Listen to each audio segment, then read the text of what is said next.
Hey foodies, welcome to CookingShooking. A lot of you guys have been asking me for a pizza recipe without oven. Today we are doing the same. Let's make an amazing pizza in a tawa from scratch.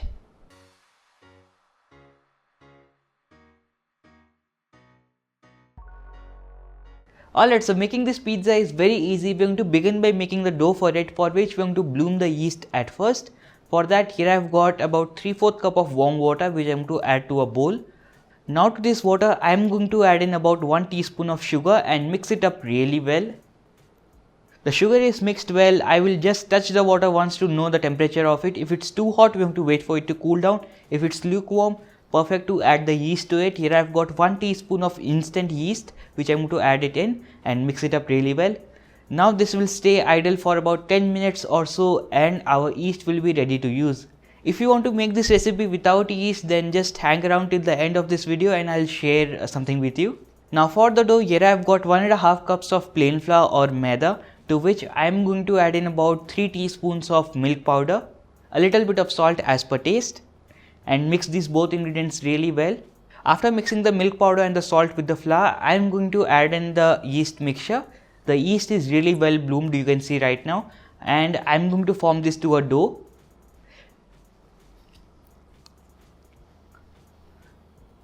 So just gather all the ingredients together and try to form this into a dough. If you have to add more water to it, feel free to add it. We want to make a really soft and sticky dough out of this. I'm going to knead this for about 5 to 6 minutes minimum now.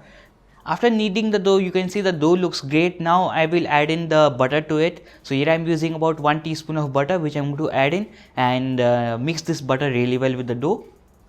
Now you can see the dough is ready. I will place this dough inside a bowl, cover this with a wet damp cloth and let this stay idle for about 1 hour or until the dough is double in its size.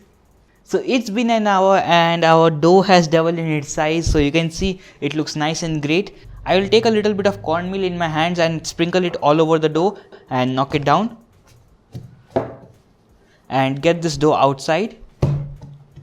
A little more of the cornmeal and I'm going to knead this for about a minute. So the dough is ready. Now I'm going to divide this dough into 2 portions because this recipe will make 2 pizzas.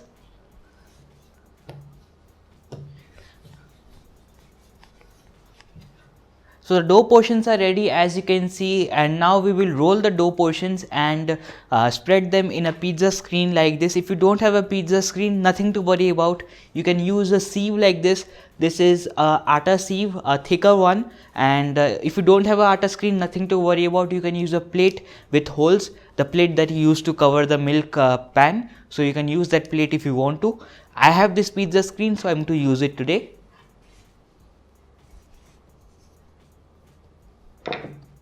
So flatten the dough a little bit and start rolling it.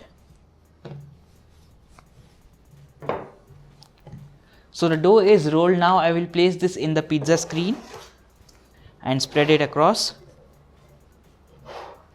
The pizza is rolled and ready. Now I will just use a fork and prick this around. Now the pizza base is ready. We are going to cover this with a damp cloth and let this stay idle for about 15 to 20 minutes. Alright, so it's been about 20 minutes and our pizza base has proved as well. Now what we are going to do is assemble the pizza, for which here I've got some pizza sauce.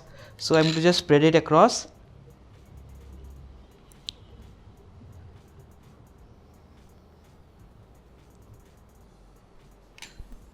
The pizza sauce is well spread and ready. Now I'm going to sprinkle in some cheese. The cheese I'm using today is very soft, so bear with me. So I'm going to top the pizza with the toppings now. So here I've got some vegetables which are chopped. Alright, so this pizza is ready. Now we're going to cook this. So here I've got a tawa that I'm using today. This is a cast iron tawa. Do not use a non-stick one because the non-stick coating can burn. So and that is not good at all. So I'm using a iron tawa today which I'm going to heat up in low flame. And as the tawa is heating itself, we're going to place in the pizza on top of it.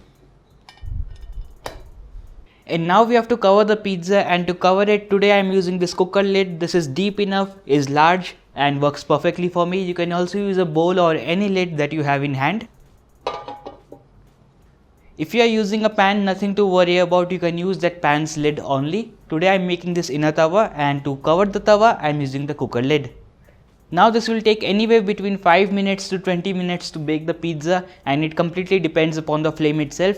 Try to keep it the lowest and cook this. A good time is around 12 to 15 minutes. Almost 15 minutes up. Now let's check whether our pizza is done or not. Looks nice, the cheese is melted and the base is also cooked. Let me quickly check the bottom. Yes, crispy and golden. Now it's time to cut it up and serve.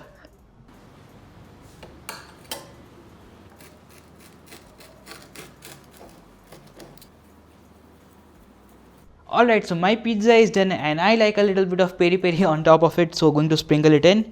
And here is my pizza. Looks perfectly baked and smells amazing as well.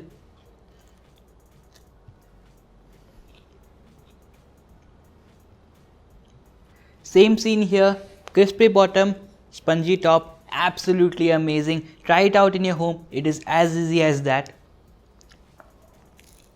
Try it out in your home and share with me how it goes for you. And if you have been waiting till the last of this video just for that how to make a pizza base without yeast, then click this iCard over here and you can watch one of my old videos where I made pizza base using curd and baking soda. That is an amazing recipe for pizza base. So try it out in your home and share with me how it goes for you. If you like this video, then give this video a like and share it with your friends as well. Thank you so much for watching. Remember to click the subscribe button and ring the bell icon beside it.